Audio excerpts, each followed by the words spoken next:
The next stage of the Israel-Hamas war could be just hours away. Israel says its troops have surrounded Gaza City. They are expected to enter the city today and also into tomorrow. So far, Israel has dismissed U.S. calls for a pause in the fighting to allow for humanitarian deliveries. About 70% of Palestinians in Gaza have fled their homes since the war started.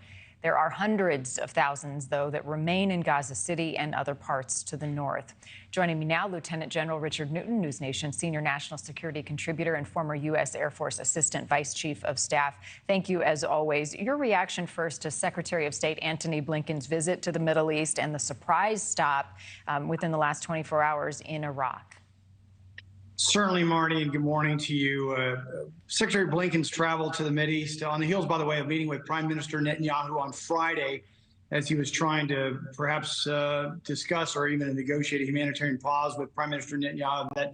That will not come to fruition. But nonetheless, he's now visiting friends and allies and others in the Arab world.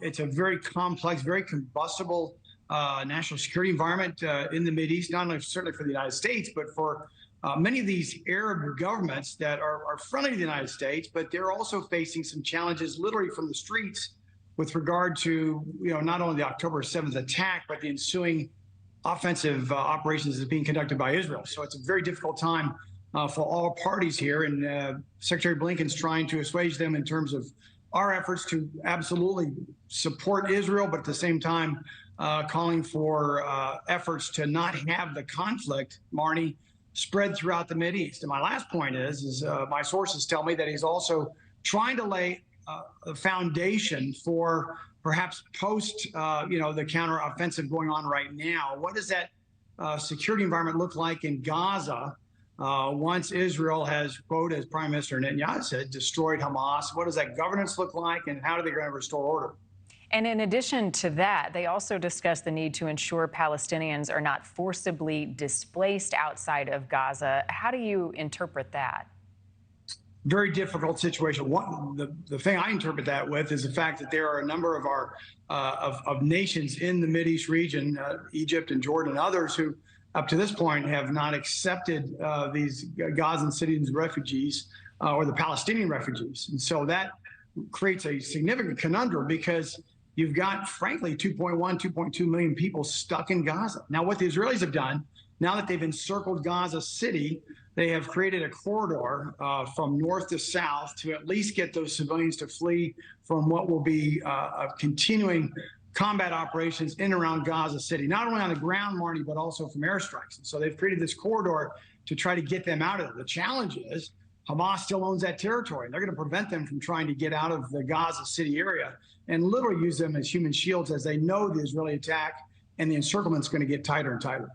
Inside Gaza, and we've talked a lot about this, is this labyrinth of tunnels. It presents some major challenges for forces really on both sides of this. Hamas claims to have about 300 miles of tunnels in Gaza. What are some of the options or unique solutions to deal with a tunnel system such as this? Well, first and foremost, those tunnels exist all the way through Gaza, the Strip, even down into Egypt.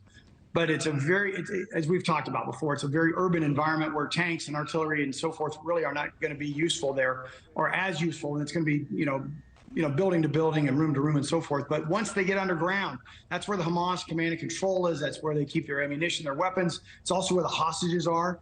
It's full of booby traps. It's going to be very difficult to get in and out of that area. But Israel has some capabilities. They've got some intelligence, surveillance, reconnaissance, listening, if you will, devices that can try to smoke out where the Hamas terrorists are. At the same time, what minimum intelligence capabilities they've got, they're really trying to form a picture of what's underground because they don't really have a 100% clear picture of all the tunnels, because a lot of them have been placed there, since 2007 when Hamas took over the Gaza Strip. But it's very difficult there. But they're going to go literally from tunnel to tunnel, and they'll use some special operations capabilities and other capabilities to try to, smoke out, if you will, the Hamas terrorists. But at the same time, they've got to be very careful because that's where reportedly now 241 hostages are underground there in harm's way. Yeah, and U.S. intelligence assisting as well. We know they've sent drones overhead. Lieutenant General Richard Newton, as always, good to see you. Thank you. Good morning, Marni.